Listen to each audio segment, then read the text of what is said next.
Film diawali dengan seorang pria parubaya yang bernama Robert Michael yang sedang bersiap-siap untuk berangkat ke tempat kerjanya. Diketahui Robert sendiri kerja di sebuah supermarket yang kita sebut saja Pajar Mandala. Dan Robert juga ternyata mengidap suatu penyakit yaitu OCD yang membuatnya selalu harus perfeksionis ketika melakukan suatu pekerjaan. Contohnya ketika ia mencuci piring saja, ia terus mengatur timer di arlojinya. Begitu pula dengan kegiatan yang lainnya. Di saat Robert di tempat kerjanya, ia sangat disukai sekaligus dihormati oleh para rekan kerjanya. Setelah itu, ia makan siang bersama sahabatnya yang bernama Rapi.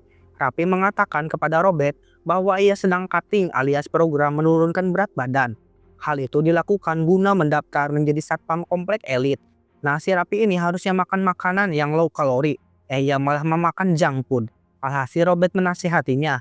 Nah, ketika di malam harinya Robert yang tak bisa tidur, ia pergi ke sebuah kedai kopi milik Mang Ucok. Di sana ia membaca buku sambil ngetes santuy. Nah, beberapa saat kemudian ia ditegur sapa oleh seorang gadis pelacur yang bernama Alina. Nah, si Alina ini menanyakan buku yang sedang Robert baca. Robert mengatakan bahwa buku itu menceritakan tobatnya seorang pelacur muda karena terjangkit penyakit HIV. Sontak saja Alina kesal dan ia bergegas pergi dari kedai kopi itu. Ia dijemput oleh taksi online. Keesokan harinya ketika sedang bekerja, Robert dihampiri oleh karyawan magang yang bertanya tentang pekerjaan Robert sebelum bekerja di toko bangunan ini. Robert kemudian menjawab bahwa dulunya ia seorang rapper sekaligus penari jazz. Sontak saja jawaban Robert itu membuat para karyawan tertawa dan semakin menyukai Robert karena orangnya yang humoris. Seperti biasa pada malam harinya Robert tak bisa tidur sehingga ia kembali nyantui di kedai kopi Mang Ucok. Di sana ia juga kembali bertemu dengan Alina dan mereka pun berbincang-bincang tentang buku yang Robert baca. Nah, di tengah-tengah obrolan itu, Alina dijemput oleh muncikarinya yang bernama Slappy. Pada awalnya, Alina menolak untuk menemui pelanggannya yang petantang petenteng arogan.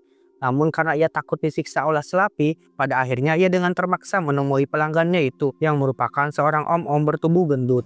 Nah, di hari libur bekerja, Robert menyempatkan waktu untuk melatih Rapi untuk olahraga kardio. Menurut Robert, latihan keras ini sangat berguna bila mana nanti ada keadaan darurat. Dan Rapi dipaksa harus menyelamatkan orang ke tempat yang aman dengan mudah.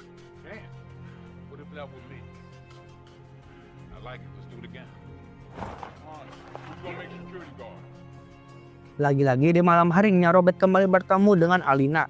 Ia kemudian memberikan sepotong donat ke gadis muda itu. Namun kali ini ia melihat wajah Alina yang lebam seperti habis dipukuli.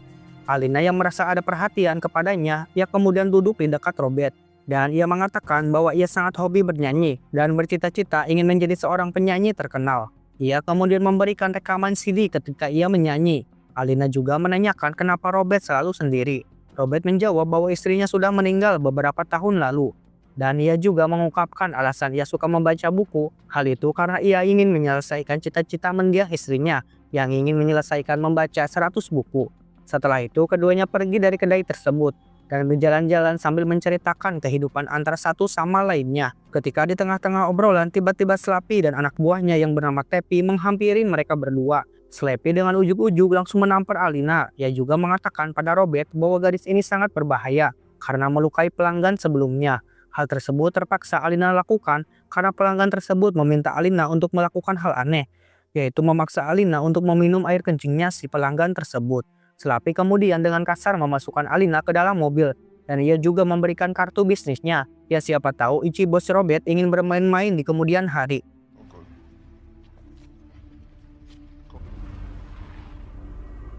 Setelah kejadian itu, Robert tak pernah lagi berjumpa dengan Alina.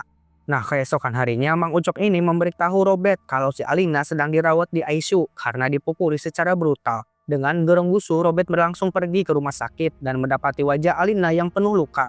Di sana juga ada teman Alina yang sedang menjaganya. Beberapa jam kemudian, Robert akhirnya bertemu dengan rekan pelacur Alina yang bernama Sandy. Robert kemudian menanyakan apa yang telah terjadi kepada Alina. Sandy menjelaskan bahwa Alina dipukuli oleh si biadab Slappy karena memukul pelanggannya. Tak hanya itu, Sandy juga mengatakan bahwa Slappy pernah melemparkan aki mobil ke wajah seorang gadis. Hal itu untuk mengancam para gadis jika mereka berani melanggar aturannya.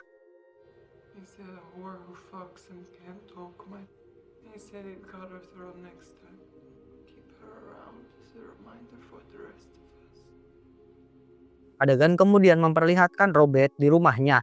Ia sangat gelisah dan berniat membalas apa yang telah diperbuat Slappy terhadap Alina.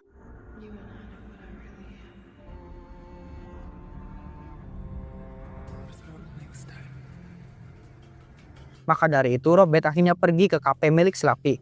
Robert dengan gagahnya langsung memasuki kantor Slappy, yang dimana di sana ada Slappy dan 3 orang anak buahnya. Robert langsung memberikan amplop yang berisi $9.800 dan ia meminta Slappy untuk membebaskan Alina dari bisnis haram ini. Sontak saja Slappy dengan anak buahnya ketawa terbahak-bahak sambil mengejek Robert sebagai pahlawan kesiangan. Slappy menjelaskan bahwa Alina masih muda, sehingga ia masih bisa menghasilkan uang lebih dari $10.000 hanya dalam 1 bulan saja. Maka dari itu Robert hanya bisa mendapatkan kebebasan Alina selama 1 bulan saja. Slappy kemudian menyuruh Robert untuk membeli waria saja di pinggir pasar karena harganya yang murah. Robert kemudian mengambil kembali uangnya dan hendak pergi dari sana. Namun ketika berada di pintu ruangan, Robert malahan mengunci pintu tersebut. Setelah itu ia mengamati semua orang yang ada di sana dan senjata yang mereka gunakan. Lalu ia menyetel waktu di arloji kesayangannya dan langsung membantai Slappy dan ketiga anak buahnya.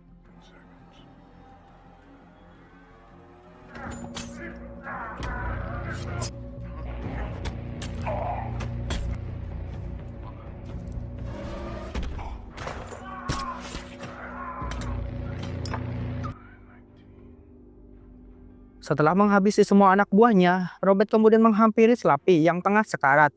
Ia juga mengatakan bahwa Slappy akan mati dalam waktu 19 detik dari sekarang. Melihat aksi Robert yang sangat brutal, Slappy menanyakan siapakah Robert sebenarnya. Robert pun tak menjawab pertanyaan Slappy dan langsung pergi meninggalkannya begitu saja. Ketika di rumah, Robert membersihkan noda darah yang ada pada dirinya. Dan dengan ajaibnya Robert bisa tidur dengan nyenyak, yang seolah-olah ia harus membunuh agar dirinya bisa merasa tenang. Di pagi harinya Robert melihat berita televisi yang memberitakan pembantaian geng mafia Slappy. Dalam berita itu, para petugas polisi menyimpulkan bahwa pelakunya adalah dari geng saingan Slappy. Dan diketahui ternyata Slappy ini adalah keluarga dari sindikat mafia Rusia yang dipimpin oleh pejabat korup Rusia yang bernama Vladimir Pushkin. Pushkin kemudian mengirimkan tangan kanannya atau hakim di sindikat mafianya yang bernama Teddy untuk menyelidiki apa yang telah terjadi kepada Slappy. Teddy kemudian tiba di Boston untuk menyelidiki pembunuhan Slappy. Ia juga dibantu oleh polisi korup yang dibayar oleh Pushkin, dan salah satu dari mereka adalah seorang detektif yang bernama Frank. Dalam obrolan itu mereka berdua menduga bahwa pelakunya itu adalah geng mafia lain. Scene kemudian memperlihatkan Robert di tempat kerjanya. Ia heran kenapa Rapi tidak berangkat, yang padahal hari ini tepat hari tes satpam. Karena merasa janggal dan khawatir, ia kemudian pergi ke restoran ibu Rapi untuk menemuinya. Di mana di sana ternyata Rapi sedang membantu ibunya beres-beres setelah terjadi kebakaran di dapur restorannya yang diduga akibat kebocoran gas. Rapi juga meminta maaf kepada Robert karena ia tak bisa mengikuti tes satpam karena keluarganya kekurangan uang. Sementara itu, di sisi lain, Teddy yang ditemani Frank menemui kantor gangster Irlandia yang bernama Alex. Ia ke sana untuk mencari orang yang telah membunuh Slappy. Namun Alex mengatakan bahwa ia dan gengnya tak sedikit pun mengusik geng Rusia. Teddy yang tak percaya dengan perkataan si Alex, ia langsung memukul Alex dengan menggunakan asbak dengan brutalnya. Sementara Frank sendiri menembak 2 anak buah Alex.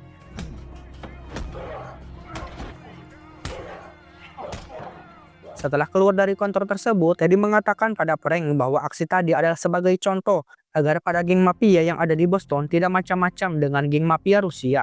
Pada malam harinya terlihat Teddy yang sedang bersama Sandy. Ia menanyai apakah ada orang yang memiliki hubungan dengan Alina. Teddy berpikir kalau Alina ada kaitannya dengan pembunuhan si Slappy. Di sini Sandy berbohong dan bilang bahwa ia tak kenal dengan Alina. Sementara itu, di sisi lain restoran Ibu Rapi didatangi oleh 2 orang polisi korup yang bernama John dan Chris. Mereka berdua memalak Ibu Rapi dengan dalih sebagai uang keamanan. Dan jika Ibu Rapi tidak mau memberikan uang, maka mereka berdua akan merusak restoran ini. Dan ternyata kedua polisi korup inilah yang telah membakar dapur restorannya ibunya Rapi. Setelah puas memalak, keduanya langsung dihadang oleh Robert yang sudah mengetahui semuanya. Ia juga mengirimkan video pengancaman mereka kepada Ibu Rapi. Mengetahui keduanya dalam bahaya, kedua polisi korup itu mengancam Robert untuk menghapus videonya. Namun inilah yang Robert lakukan.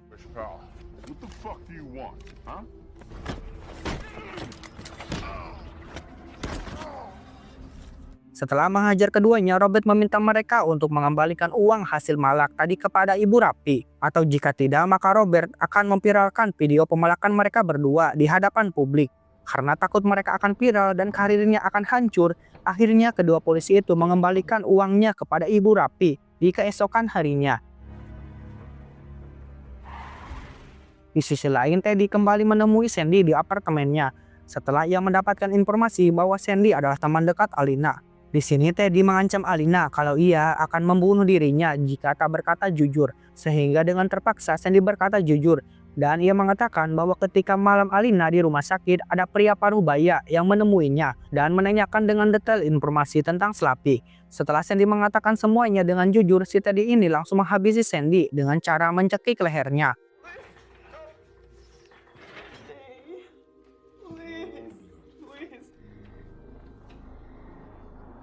Setelah itu pada malam harinya ia memberikan foto Robert yang terekam CCTV ke para polisi korup.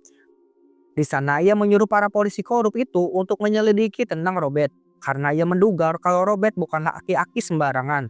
Beberapa hari kemudian memperlihatkan para karyawan toko bangunan Robert bekerja yang sedang bermain baseball. Di sini memperlihatkan ada Rapi yang datang mengenakan seragam satpam dan ternyata ia berhasil lolos tes menjadi satpam.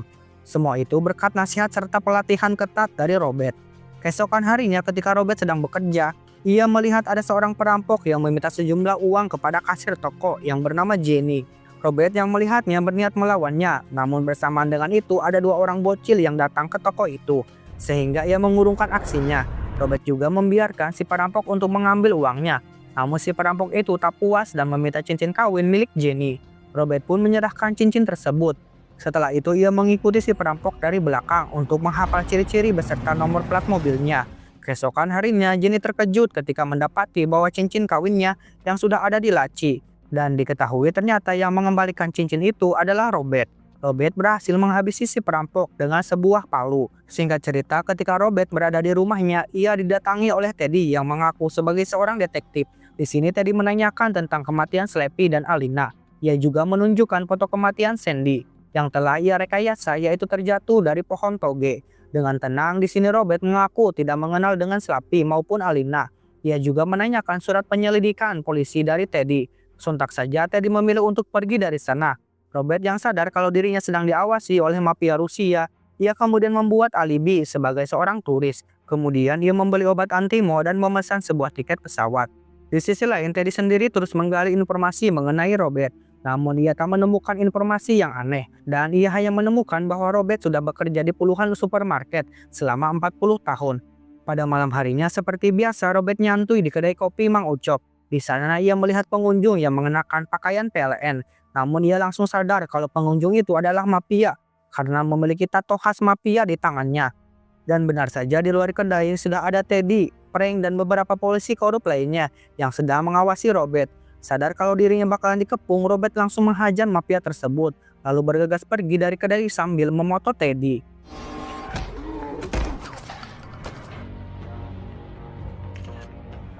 Teddy dan para polisi korup langsung mengejar Robert hingga ke rumahnya.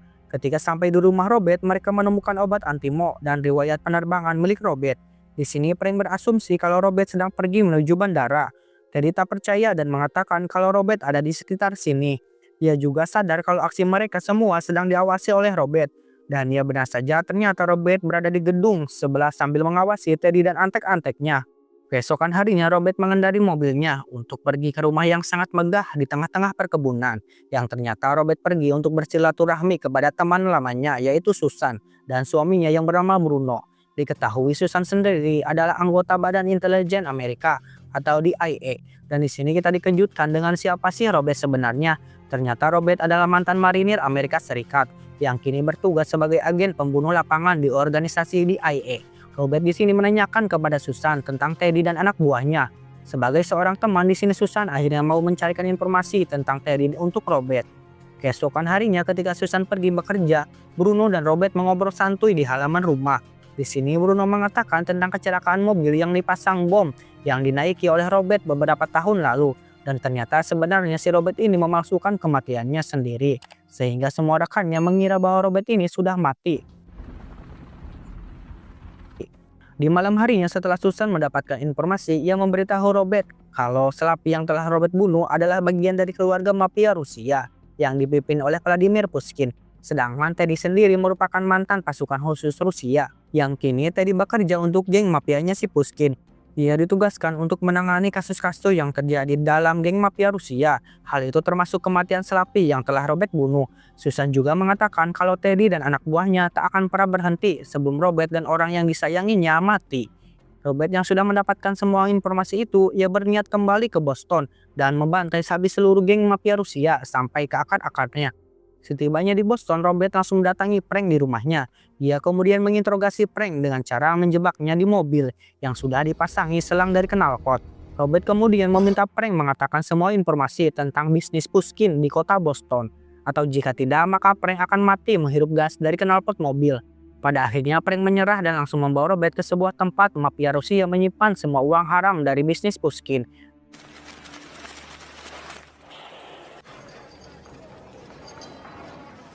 Di sana Robert dengan mudahnya mengalahkan para gangster.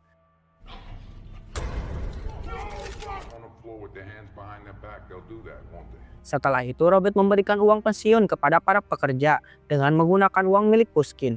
Di sana juga Robert meminta Frank untuk memberikan data bisnis milik Pushkin yang lainnya. Di sini Frank menolak karena jika data itu bocor maka dirinya akan dalam bahaya. Robert di sini menenangkannya dan meminta Frank agar kembali menjadi polisi yang baik, yang harus melindungi dan mengayomi masyarakat. Singkat cerita, Robert berhasil menemukan data-data bisnis milik Pushkin yang tersimpan dalam sebuah flash disk. Setelah Robert pergi dari sana, para polisi datang untuk menangkap Frank dan semua gangster Rusia itu yang berada di gudang yang penuh dengan uang. Sementara itu, di sisi lain, Teddy sedang mengobrol dengan seorang pembunuh bayaran berkacamata yang ahli membunuh orang terlatih seperti Robert. Si pembunuh berkacamata itu pergi ke WC, namun setelah sekian menit ditunggu, yang kembali bukanlah si pembunuh kacamata, melainkan Robert yang telah membunuh orang itu terlebih dahulu. Robert kemudian memberikan penawaran kepada Teddy agar Pushkin mau mencabut semua bisnisnya di kota Boston. Nah, jika tidak mau, maka Robert akan membantai semua mafia Rusia termasuk Teddy dan Pushkin. Setelah ngebacot itu, Robert langsung pergi ke apartemen barunya dan mulai menyelidiki semua data bisnis haram milik Pushkin. Yang dalam data itu mengungkapkan semua bisnis Putin dan semua orang yang terlibat dalam bisnisnya, yaitu polisi, pejabat, dan budget 100M. Robert juga dengan akun anonimnya yang mengirimkan semua data-data tersebut ke FBI yang menangani langsung gudang penyimpanan uang milik Pushkin. Tak hanya itu, ia juga menemukan kapal tanker bermuatan minyak milik Pushkin. Tanpa banyak ngebacot lagi, ia langsung meledakkan kapal minyak itu beserta beberapa gudang di dekatnya.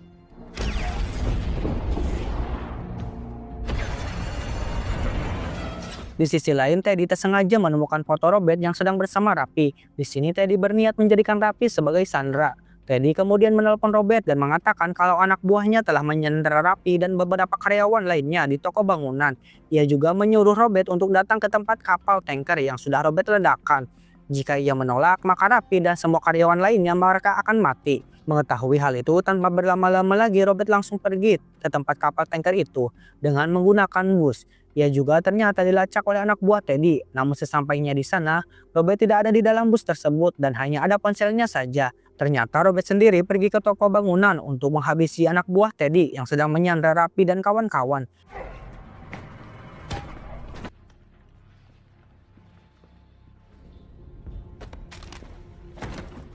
Setelah membunuh kedua anak buah Teddy, Robert menyuruh Rapi untuk membawa para karyawan lainnya untuk pergi ke tempat yang aman. Bersamaan dengan itu, Teddy dan beberapa anak buahnya tiba di toko bangunan. Dan disinilah diperlihatkan bagaimana Robert membunuh semua musuh-musuhnya. Robert menghabisi satu persatu anak buah Teddy menggunakan alat-alat seadanya yang ada di toko bangunan.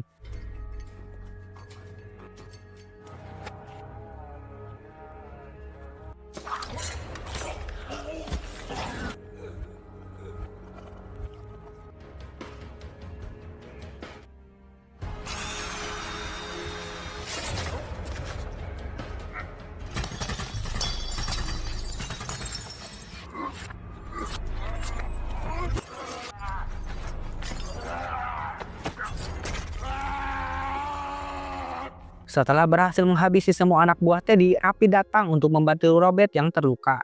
Namun sayangnya kaki si Rapi ini berhasil tertembak oleh Teddy. Ketika keduanya terpojokan, Robert meminta Rapi untuk menyalakan semua lampu. Hal itu agar Robert bisa mengetahui di mana keberadaan si Teddy. Di saat Rapi berlari ke ruangan saklar itu, ia diikuti oleh Teddy yang terus menembakinya.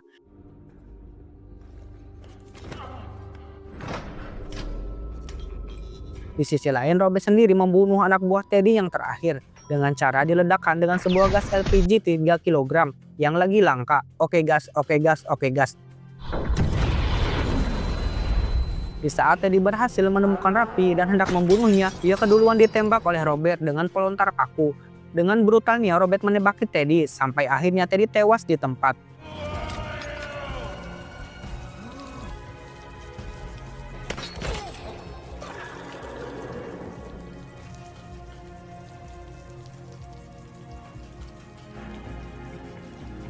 Beberapa hari kemudian setelah kejadian itu, Robert pergi ke Moskow, Rusia. Ia ke sana berniat untuk membunuh Pushkin. Pushkin sendiri sedang mandi. Sementara itu, Robert terus menyalakan dan mematikan lampu beberapa kali dan mengalirkan air dari tempat cuci tangan sampai meluap. Ia mengatakan kepada Pushkin bahwa dirinya datang untuk membunuh Pushkin. Setelah ngebacot panjang lebar, Robert pergi dari sana dan membiarkan Pushkin mati tersetrum listrik yang sudah direncanakan oleh Robert. Setelah membunuh Pushkin dan semua anak buahnya, Robert kembali ke kota Boston untuk melanjutkan kehidupannya yang tenang. Ketika di jalan, ia bertemu dengan Alina yang sudah pulih. Alina memberitahu Robert kalau dirinya sudah mendapatkan pekerjaan yang halal, yaitu sebagai koki di sebuah restoran. Dan ia juga menemukan sebuah amplop yang berisi uang $9.800 yang ternyata uang tersebut dari Robert. Alina kemudian berterima kasih kepada Robert karena Robert telah membebaskan hidupnya dan merubah dirinya untuk menjadi lebih baik.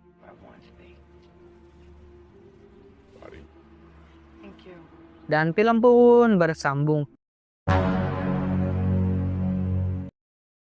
Film diawali di sebuah kereta yang menuju Turki, di mana di sana ada Robert yang sedang menjalankan misi, yaitu menyelamatkan seorang anak gadis yang kini sedang diculik oleh ayah kandungnya sendiri. Robert kemudian mengikuti ayah putri itu yang menuju ke arah bar kereta. Dan si ayah itu ternyata seorang gangster. Oke, kita sebut saja Alex ya guys ya. Di sini Alex sadar akan misi Robert yang sebenarnya. You come back. Yes, you can find whatever you wish. He kidnapped his own daughter. Will not be looking for such a man. Ia kemudian langsung memerintahkan anak buahnya untuk menyerang Robert. Namun hal itu bukanlah masalah besar bagi Robert, sehingga ia dengan sangat mudahnya menghabisi Alex beserta anak buahnya.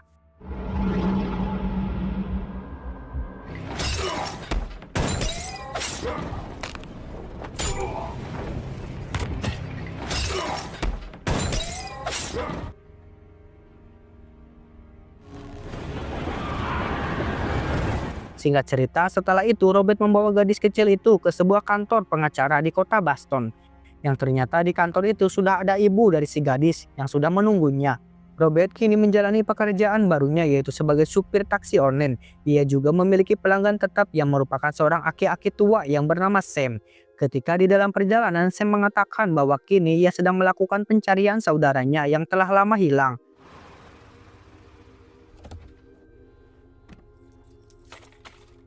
Sehabis bekerja, ia pulang ke apartemen barunya dan ia disapa oleh tetangganya yang bernama Fatimah. Di sisi lain, kita dibawa ke Belgia yang memperlihatkan seorang anggota agen di IA yang bernama Calbert baru saja pulang ke rumahnya. Ia mendapati istrinya disiksa oleh 3 orang pria yang bernama Randy, Ari, dan Kojek. Kemudian salah satu dari mereka membunuh istri Calbert tanpa alasan, lalu disusul dengan menembak Calbert melewati mulutnya. Adegan kembali ke Robert yang sedang narik taksi online. Ia mendapatkan orderan dari seorang pria dan menyuruhnya untuk mengantarkan pulang seorang wanita yang bernama Amy. Namun ketika di tengah jalan, Robert mendapati Amy yang sudah dibius dan dirudak paksa oleh pria tadi. Robert yang merasa iba, ia kemudian pergi ke rumah sakit untuk mengobati Amy. Setelah itu ia pergi ke apartemen pria sebelumnya dan di sana ia bertemu dengan beberapa pemuda yang telah mencabuli si Amy. Ia kemudian meminta mereka semua untuk tidak mengulangi perbuatan kejinya itu dan meminta mereka untuk meminta maaf kepada Amy. Namun dengan polontongnya para pemuda itu malah menantang Robert, sehingga inilah yang Robert lakukan.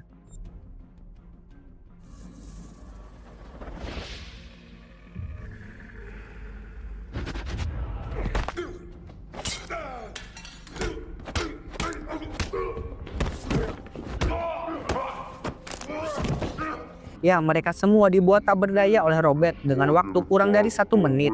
Ketika ia pulang ke rumah, Robert bertemu Susan yang ada di rumahnya. Setelah berbincang-bincang dan makan malam bersama, Robert mengantarkan Susan untuk pergi ke bandara. Nah, sebelum Susan ini pergi, Susan meminta Robert untuk kembali bekerja di DIA. Pada keesokan harinya, Robert melihat kebun bunga milik Fatimah yang telah dirusak dan dinding apartemen yang dicoret-coret vandalisme. Dan ya, karena merasa iba, pada akhirnya Robert membantu menghapus coret-coretan tak berguna itu.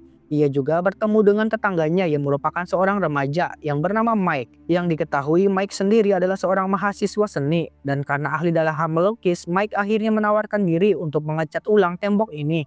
Dan ia meminta bayaran $250. 50's a little high. Di sisi lain, kita diperlihatkan Susan yang sedang melakukan Zoom meeting bersama anggota DIA lainnya.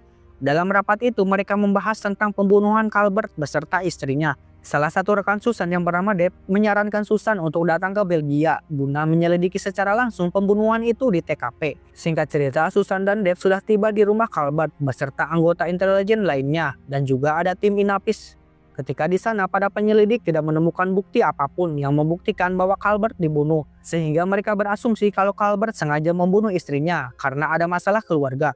Lalu setelah itu ia melakukan bundir. Namun Susan yang mengamati arah peluru yang menewaskan Calvert tak mengenai bingkai foto. Ia langsung pergi dari TKP. Ya, seolah-olah ia sudah tahu siapa pelakunya. Beberapa saat kemudian setelah dari TKP, ia pergi ke kamar hotelnya. Namun ketika hendak menaiki lift bersama Deb, di sana ada 2 orang pria yang sangat mencurigakan yang langsung mencet tombol lantai 16. Tepat di lantai itu kamar Susan berada. Dan ya, benar saja ketika Susan hendak masuk ke kamarnya, ia tiba-tiba diserang oleh kedua pria tadi yang berniat merampok harta milik Susan. Pada awalnya Susan bisa memberikan perlawanan, namun karena berbeda kekuatan, akhirnya Susan berhasil dikalahkan. Sementara itu, di sisi lain, Robert yang sedang menemani Mike mengecat tembok, ia tiba-tiba ditelepon oleh Bruno, suaminya si Susan. Yang dalam telepon itu, Bruno memberitahu Robert kalau Susan telah dibunuh. Mendengar semua itu, Robert bergegas pergi ke Washington DC untuk menghadiri acara pemakaman Susan. Namun ia duduk dulu di kejauhan sambil memantau situasi, karena para anggota DIA lainnya belum tahu Robert masih hidup, dan mereka semua menganggap Robert sudah mati. Setelah acara pemakaman selesai, Bruno memberikan beberapa identitas Susan kepada Robert. Bruno tentu merasa aneh karena Susan pergi ke Belgia tidak membawa harta dan yang ia bawa hanya cincin kawin saja. Tentu hal ini sangat janggal ketika mengetahui motif pelaku yang ingin merampoknya. Promise to find whoever it was. Do everything in their power. Scene kemudian memperlihatkan 2 orang pemuda yang telah membunuh Susan. Kedua pemuda itu mendapatkan telepon, dan ketika telepon itu diangkat, radio yang ada di ruangan itu tiba-tiba meledak dan berhasil membunuh keduanya. Dan diketahui ternyata yang membunuh mereka berdua adalah Randy, Ari, dan Kojak. Ketiganya menyuruh 2 pemuda itu untuk membunuh Susan, dan alasan mereka berdua dibunuh adalah untuk menghilangkan barang bukti. Keesokan harinya Robert pergi ke sebuah taman, dan di sana ia bertemu dengan Deb. Ketika bertemu dengan Robert, ia sangat terkejut dan merasa senang karena Robert ternyata masih hidup. Di sana keduanya membahas tentang pembunuhan Susan dan dibunuhnya 2 pelaku tersebut. Lalu di sini Robert berasumsi kalau kematian Susan ada kaitannya dengan kasus pembunuhan Calvert. I checked all the video. What floor she was on. Like whatever it is, whatever you need. 2 millimeters below it. Beberapa hari kemudian terlihat Robert yang sudah kembali ke apartemennya. Ia juga melihat Mike yang pergi bersama 2 orang gangster. Tanpa banyak ngebacot, Robert mengikuti ketiganya sampai ke markas gangster itu. Di markas gangster, Robert berhasil melumpuhkan beberapa penjaga dan mengambil senjata mereka. Kemudian ia memaksa Mike untuk segera pulang dan berhenti bergaul dengan para gangster. You got a chance and I won't hear about your environment. Keesokan harinya ketika Robert sedang mengantarkan seorang penumpang yang ingin diantarkan ke bandara untuk menjemput putrinya, Robert yang melihat gelagat si pria itu, ia merasa curiga. Dan ia benar saja beberapa saat kemudian si pria langsung menyerang Robert, sehingga terjadi baku hantam di dalam mobil tersebut. Dengan skill ugal-ugalan, akhirnya Robert berhasil membunuh pria itu dengan sangat mudahnya. Setelah membunuh si pria, ia kemudian mengambil ponsel miliknya dan menemukan pesan berkode di ponsel tersebut.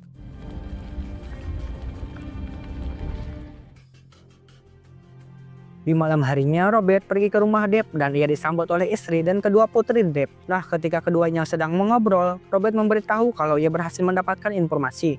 Lalu ia juga menelepon si pengirim pesan berkode itu, yang ternyata pesan itu terhubung dengan HP milik Deb. Jadi di sini Robert sudah mengetahui dalang dari pembunuhan Calvert dan Susan adalah Deb beserta ketiga rekannya, yaitu Randy, Ari, dan Kojak. Di sini juga diketahui kalau keempatnya adalah murid sekaligus rekan ketika Robert masih bekerja sebagai anggota di IA. Di sini Deb menjelaskan kalau ketika Robert dinyatakan mati dalam ledakan bom beberapa tahun lalu, ia beserta ketiga rekannya terpaksa harus melakukan bisnis haram demi uang yang harus menewaskan Calvert. Namun ketika Susan menyelidiki kasus pembunuhan Calvert dan akhirnya memutuskan untuk membunuh Susan, karena ia tahu Susan cepat atau lambat akan menemukan pelakunya. Deb juga mengajak Robert keluar untuk menemui Ari, Randy, dan Kojak. Di sini Robert bersumpah kalau dia akan membunuh mereka berempat atas kematian Calvert dan Susan. Bersamaan dengan itu, istri Deb hendak pergi untuk mengantar kedua putrinya untuk jajan seblak. Sehingga Robert langsung memanfaatkan kesempatan ini untuk ikut menumpang dan berhasil kabur dari Deb dan antek-anteknya. Singkat cerita, di sore harinya Deb dan kawan-kawan pergi ke rumah Bruno dengan niat untuk membunuhnya. Namun sebelum mereka menemukan Bruno, Robert terlebih dahulu berhasil membawa Bruno pergi dan menyembunyikannya di suatu hotel yang sangat aman. Setelah itu Robert langsung pergi ke apartemennya karena Mike masih mengecat apartemennya. Nah, ketika Robert menelpon Mike, ia merasa ada yang aneh di sekitar apartemennya. Dan ia benar saja, Deb bersama rencang-rencang sedang mengendap-endap masuk ke apartemennya. Sehingga ia langsung menyuruh Mike untuk masuk ke ruangan rahasia, tepat di balik lemari koleksi buku milik Robert. Tak selang lama, Deb berhasil masuk dan ia memeriksa semua ruangan. Ia juga berhasil menemukan sebuah cermin yang di baliknya ada Mike yang sedang bersembunyi. Ketika Deb hendak menembak cermin itu, ia tiba-tiba mendapatkan telepon dari Robert yang mengatakan kalau dirinya tidak ada di apartemen itu. It's a mistake to go to war with us, McCall. You know where I'll be. Ketika ia sedang rebahan, ia teringat suatu tempat, yaitu pantai. Dan ia sadar kalau Robert masih ada di kampung halamannya yang tepat di dekat pantai. Dan kampung itu sedang diterpa badai angin. Nah, di saat Deb dan rekan-rekan pergi, Mike langsung keluar dari ruangan rahasia itu. Namun ketika ia hendak keluar dari apartemen Robert, ternyata si Deb dan lainnya masih ada di sana. Sehingga ia berhasil ditangkap oleh Deb. Di sisi lain, Robert berhasil tiba di kampung halamannya yang terlihat sepi karena semua penduduknya sudah dievakuasi. Singkat cerita, Deb dan kawan-kawan pergi ke sana untuk mencari Robert. Deb yang seorang penembak jitu, ia langsung naik ke atas menara untuk mencari Robert. Sedangkan ketiga temannya berpencar untuk mencari Robert di bawah. Dalam penyisiran itu, Kojak masuk ke dalam sebuah gudang. Nah, di saat lengah, Kojak langsung ditikam oleh Robert dengan menggunakan sebuah tombak. Beberapa saat kemudian, Ari menemukan Kojak yang sudah tewas. Ia kemudian mengecek area sekitar dan menemukan banyak sekali foto Susan di dinding. Nah, ketika Ari lengah, Robert dengan tiba-tiba langsung menikamnya berkali-kali sampai akhirnya Ari tewas. Nah, Randy juga berhasil menemukan Ari yang sudah tergeletak tak bernyawa. Ia kemudian mengikuti jejak darah Robert yang masuk ke sebuah toko roti milik mendiang istri Robert. Namun ketika hendak masuk ke toko itu, tiba-tiba ada granat yang langsung meledakkan toko roti tersebut. Ledakan tersebut berhasil membunuh Randy, dan kini hanya tersisa Deb yang masih hidup dan masih berada di atas menara. Di sini Robert menghubungi Deb menggunakan siaran radio. Ia juga mengatakan kalau ia akan membunuh Deb. Namun si Deb yang pengecut ini mengancam Robert kalau ia sudah menyandera Mike di dalam bagasi sebuah mobil. Dan jika Robert tidak muncul di hadapannya, maka Mike akan mati. Ketika Deb hendak menembak kembali bagasi itu, Robert terlebih dahulu menembak ban mobilnya, sehingga tembakannya itu meleset. Nah, setelah itu Robert langsung naik ke atas menara dan baku hantam di antara keduanya pun terjadi.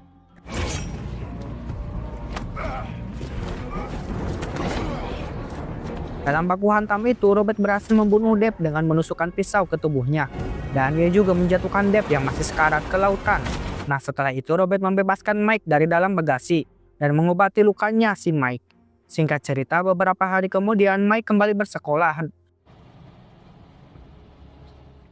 Dan Fatima dibuat kagum ketika melihat lukisan dinding yang dibuat oleh Mike.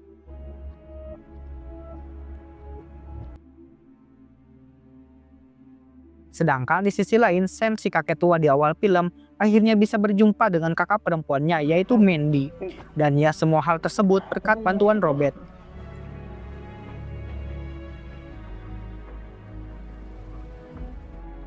Dan film pun bersambung. Oke cuy.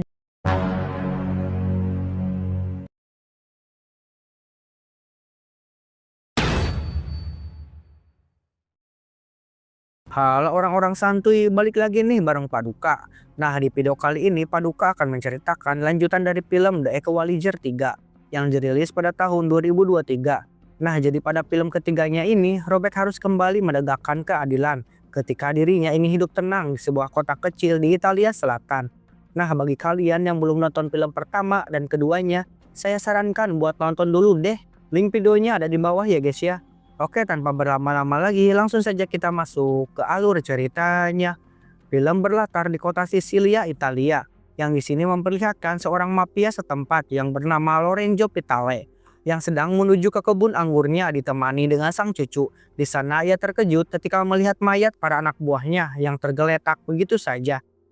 Ia kemudian masuk ke dalam gudang bersama anak buahnya yang masih hidup.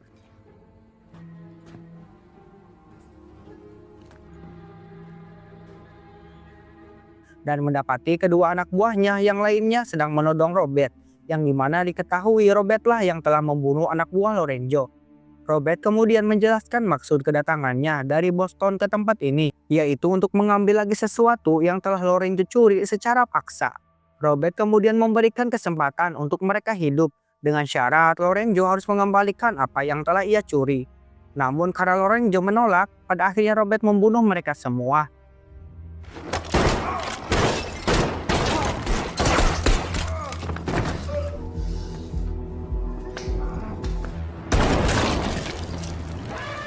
Ketika Robert hendak pergi sambil membawa barang yang telah Lorenzo curi, tak disangka di sini cucu Lorenzo malah menembak Robert hingga pinggang Robert berhasil tertembak.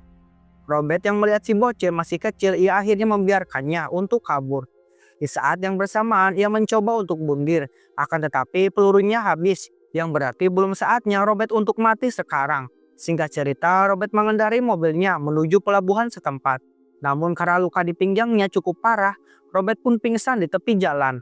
Sampai akhirnya ia berhasil ditemukan oleh seorang petugas polisi yang bernama Gio. Gio kemudian membawa Robert ke rumah seorang dokter setempat yang bernama Enzo, yang tinggal di kota kecil yang bernama Altemento. Di sini Enzo mengobati dan merawat Robert dengan sepenuh hati. Setelah Robert sadar, ia memaksakan diri untuk berdiri. Namun ia dicegah oleh Enzo yang mengatakan kalau Robert belum pulih dan ia meminta Robert untuk tetap tinggal di sini sampai kondisi tubuhnya benar-benar pulih. Setelah itu Enzo menanyakan apakah Robert orang baik atau orang jahat. Robert kemudian menjawab kalau dirinya berada di antara baik dan jahat, alias ia tidak tahu apakah dirinya baik atau jahat. I cattivi verranno a cercarmi. I don't know, non knows. Beberapa hari kemudian Robert akhirnya sudah mulai membaik. Lalu ia berjalan menemui Enzo yang sedang menyiram tanaman. Di sini Enzo menyuruh Robert untuk jalan-jalan santuy di kota kecil ini. Hal itu agar Robert bisa beradaptasi serta mengenal budaya di kota kecil ini. Robert kemudian pergi ke tengah-tengah kota, dan ia senang ketika melihat warga yang ramah serta menyambutnya. Robert kemudian pergi ke sebuah kafe. Ya, seperti biasa ia suka sekali meminum teh. Kemudian ia bertemu dengan pemilik kafe yang bernama Aminah. Dan mereka berdua pun berbincang-bincang sejenak. Beberapa saat kemudian Gio datang ke sana bersama anaknya yang bernama Gaby. Maksud kedatangan Gio ke sana yaitu untuk mengembalikan kunci mobil milik Robert. Ia juga mengatakan kalau ia tak sedikit pun membuka tas milik Robert yang Robert tinggalkan di mobilnya. Park your car behind the station. Thank you. Pada malam harinya Robert menghubungi layanan online CIA, petugas keuangan CIA negara Italia. Ia kemudian dilayani oleh Emma Collins. Robert kemudian mengaku sebagai warga biasa yang peduli. Ia kemudian memberitahu Colin tentang apa yang telah ia temukan di sebuah kebun anggur di kota Sisilia. Ia juga menyerahkan semua itu untuk diselidiki oleh Colin. Colin kemudian merasa janggal karena Robert bisa mengetahui nomor kantor CIA yang sangat rahasia. Namun ia tak terlalu ambil pusing akan hal itu dan langsung menyelidiki informasi yang telah Robert berikan. Keesokan harinya di saat Robert sedang sarapan di warung setempat, ia melihat beberapa preman yang sedang memalak si pemilik warung. Namun ia tak menghiraukannya dan lanjut sarapan. Dan di saat itu juga Robert mulai menyukai para penduduk kota kecil ini karena mereka ramah dan pada baik orangnya. Di keesokan harinya ketika Robert hendak membeli ikan, ia kembali melihat para preman yang kali ini memalak pemilik toko ikan yang bernama Alex. Ketua dari preman itu bernama Marco. Nah, si Marco ini menghajar Alex lalu mengambil uang milik Alex.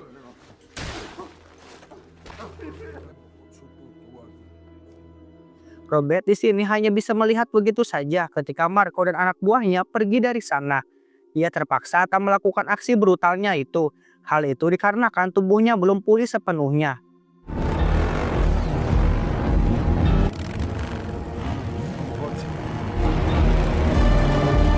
Marco kemudian pergi ke markas milik kakaknya yang bernama Vincent. Yang ternyata si Vincent ini adalah ketua mafia paling berkuasa di Italia. Bersamaan dengan itu, Vincent sedang bernegosiasi dengan pemilik lahan untuk membeli lahannya dengan harga yang miring atau murah. Tentu saja si pemilik lahan itu menolak karena lahan yang Vincent tawar adalah lahan milik ayahnya yang seorang veteran perang yang kini sudah sangat tua dan lumpuh. Setelah tawarnya ditolak, si Vincent ini kemudian menemui adiknya. Di sini Marco memberikan uang setoran dari hasil malak para pemilik toko. Nah, ketika mereka berdua sedang mengobrol, tiba-tiba kakek tua si pemilik tanah dibunuh oleh anak buah Vincent. Hal ini Vincent lakukan agar orang-orang di kota ini tahu kalau dirinya lah mafia sang penguasa di sini dan mereka harus tunduk kepadanya.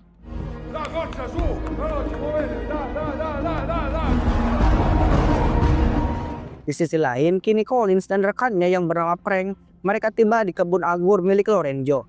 Ketika di gudang itu, mereka menemukan uang sebanyak 11 juta euro dan banyak sekali narkoboy yang disembunyikan di dalam botol minuman anggur.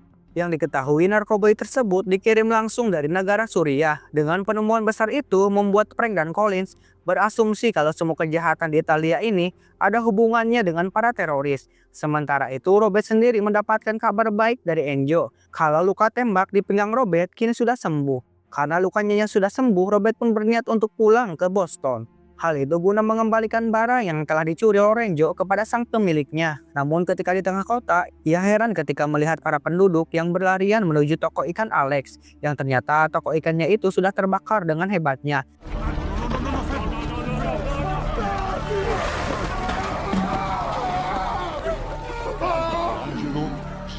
Yang diketahui toko ikan ini baru saja dibakar oleh Marco dan kawan-kawan.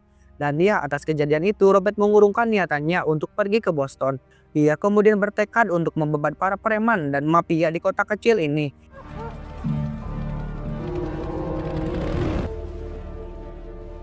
Gio yang merupakan polisi yang baik dan jujur, ia kemudian menyelidiki kebakaran tersebut dengan melihat kamera pengawas. Dan ia tidak tahu kalau pelakunya itu adalah Marco, yang merupakan adik dari mafia paling berkuasa di sini. Di malam berikutnya, Robert yang sedang ngetes santuy di kafe, ia kemudian diajak oleh Aminah ke sebuah pantai. Terlihat di sana ada banyak sekali kuliner khas Altemento, yang bajar ini dibangun oleh keluarganya Aminah. Dan Robert juga mendapatkan momen hangat bersama penduduk kota ini. Ia sangat bahagia ketika nobar layar kancelep bersama warga Altemento. Dan disinilah Robert benar-benar menyukai kota kecil ini dan mulai mantap untuk tinggal dan menetap di sini. Keesokan harinya ketika Robert sedang ngetes santuy, ia dihampiri oleh Collins yang berhasil melacaknya. Di sini Collins mengatakan kalau ia ingin mengajak Robert untuk bekerja sama karena Robert berhasil mengetahui tindakan kejahatan di kebun anggur Sisilia. Robert kemudian menjawab bahwa dirinya hanya kebetulan lewat dan hanya berniat untuk mengambil barang yang Lorenzo curi. Collins kemudian menanyakan untuk siapa Robert bekerja. Di sini tentu Robert menolak menjawabnya. Dan ia malahan menantang Collins untuk menganalisa apa yang akan para mafia lakukan. Di siang harinya ketika Gio akan menjemput Gaby pulang sekolah, ia kemudian menerima sebuah telepon yang mengatakan kalau Gaby sudah pulang dari awal. Ia kemudian sadar kalau Gaby sudah diculik. Lalu ia bergegas pulang untuk memberitahukannya kepada istrinya. Namun sesampainya di rumah, ia malah mendapati Marco dan anak buahnya yang sedang menawan istri bersama putrinya. Di sini Marco menghajar Gio dengan brutalnya. Ia juga memperingati Gio agar ia tak ikut campur dalam urusannya, yaitu memalak para penjual di kota ini.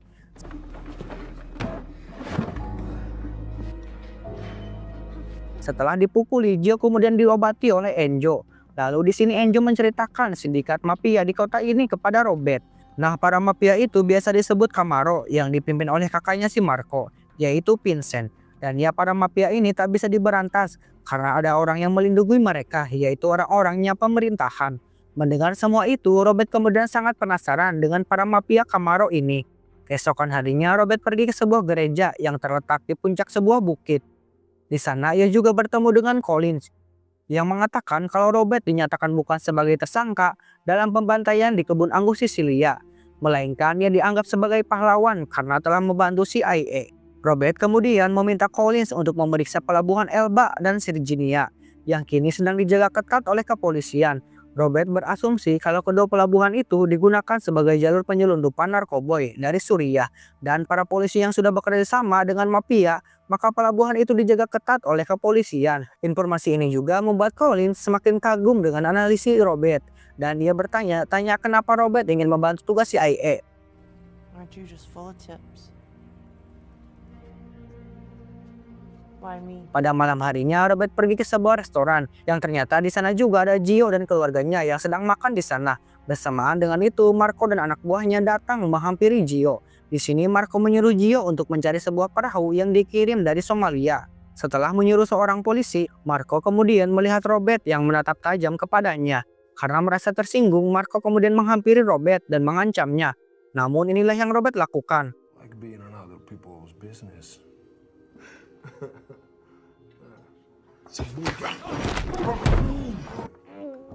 That's a two. Sebelum melepaskan genggamannya, Robert menyuruh Marco untuk tidak mengganggu lagi warga Altemento. Dan jika ia keras berbatok mengganggu lagi, maka Robert akan membunuh Marco beserta anak buahnya. Telling you to do one thing, but your body's telling you something. Setelah dipermalukan oleh Robert, ia berniat membunuh Robert. Namun tiba-tiba salah satu anak buah Marco tertabrak mobil miliknya sendiri. Dan ya semua ini adalah aksi Robert, yang dimana di sini Robert langsung membunuh Marco dan anak buahnya dengan sangat brutalnya.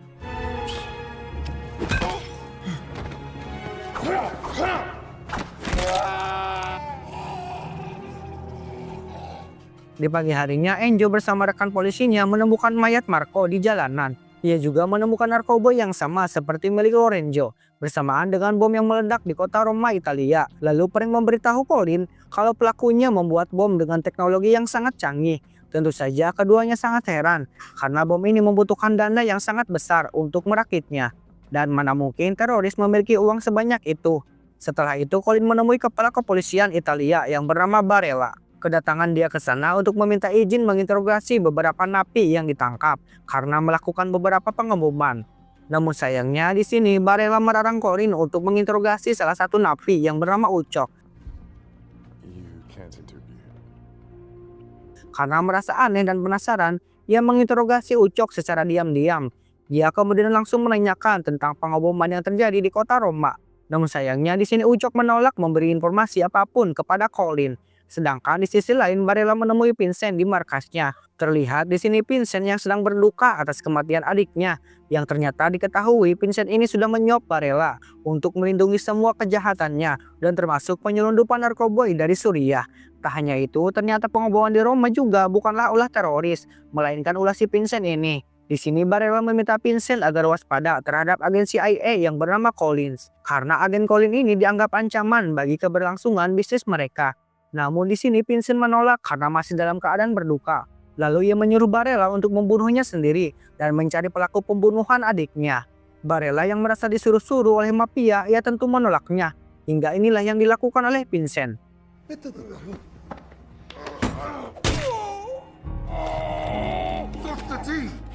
Ya, Vincent memotong tangan Barella dan ia diantarkan ke rumah sakit oleh anak buahnya. Hal ini dilakukan Vincent untuk memancing Collins. Di sisi lain, Robert yang berada di rumah Enzo, ia kemudian melihat narkoboy yang ditemukan Gio dari dalam mobil Marco. Dan di sini Robert sadar kalau di kota ini tidak ada teroris, melainkan hanya ada sindikat mafia yang dipimpin oleh Vincent. Robert kemudian menelpon Collins yang hendak pergi menuju rumah sakit untuk menemui Barella. Ia mengatakan pada Colin kalau mafia Italia lah yang telah melakukan pemboman di Roma dan bukan teroris. Setelah itu, ketika ia akan menaiki mobilnya, tiba-tiba mobil tersebut meledak dan berhasil membunuh beberapa polisi di sana.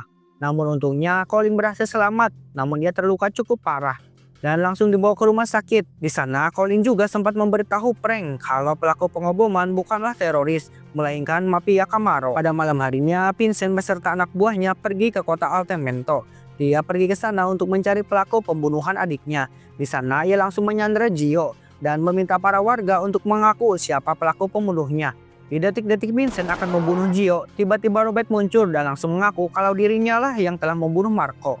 Tanpa banyak ngebacot, Vincent berniat membunuh Robert dan langsung menodongnya dengan pistol. Namun sebelum pistol itu ditembak, tiba-tiba Enzo menembakkan senapannya dengan dibantu para warga yang merekam aksi kejahatan si Vincent untuk dipiralkan. Alhasil Vincent memilih mundur daripada ambil resiko. Sebelum pergi ia mengatakan pada Robert kalau ia akan kembali ke sini dan akan beraksi lebih brutal lagi.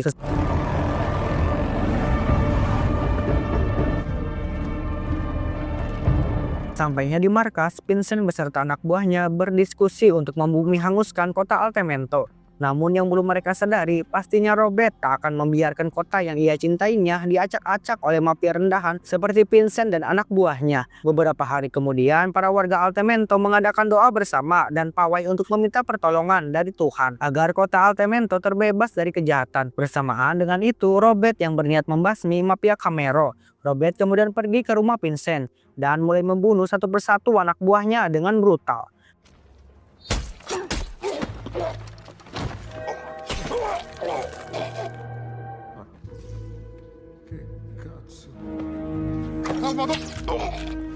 Setelah membunuh semua anak buah Vincent, Robert langsung mendatangi Vincent yang sedang tertidur.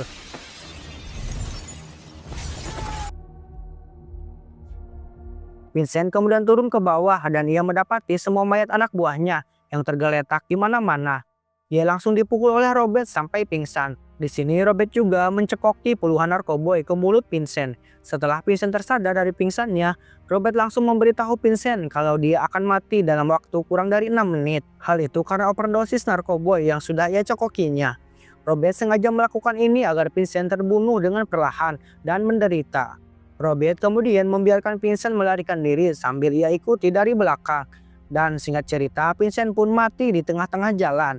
Beberapa hari kemudian Robert pergi ke rumah sakit untuk menjenguk Collins. Kemudian di sini ia memberitahu Collins alasan sebenarnya ia pergi ke Sisilia, yaitu ia ingin mengambil uang pensiunan seorang buruh pabrik di kota Boston.